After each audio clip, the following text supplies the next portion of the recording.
আসসালামু আলাইকুম দর্শক প্রিয়, আমাদের সাথে আছেন প্রেম বিশেষজ্ঞ তুষার সাহেব। আপনারা তো সবাই তাকে চেনেন।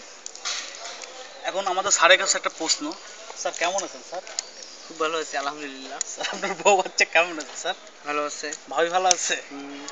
স্যার আপনার বাচ্চা লোক হবে স্যার? বউ আছে তো বাচ্চা নাই। ও সরি স্যার। স্যার প্রশ্নটা হলো স্যার, এই যে আজ হরতাল স্যার, আপনার হরতালে কি করছে? দেখতেছি দেশের পরিস্থিতি কিভাবে নষ্ট হয়ে যাচ্ছে। তাই তাই এগুলো যে দেখতেছি। আমরা সাধারণত দেখি পার্ক টার্কে মেয়ে মানুষ ছেলে মানুষ খুব অন্তরঙ্গে বসে থাকে, কিন্তু সমাজের পরিবেশ নষ্ট হয় না, আপনি কি মনে করেন? এটা আমাদের প্রশাসনের পদক্ষেপ কি?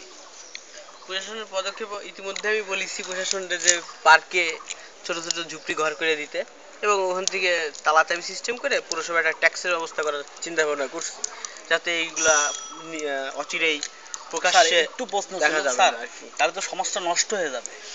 আপনার এর জন্য সরকার অনুমতি তো করে দিয়েছে। কি দিয়েছে সেটা? যেমন আপনি যশোরে তো আপনি গেছেন মিড টাউনের নিচে। না আমি যাই না, আপনি গেছিলেন? না স্যার, এই তাহলে সাধারণত সবাই যায়, আমাদের যে স্যার ভিডিও আমি করতে আমি সেও তো- যায়।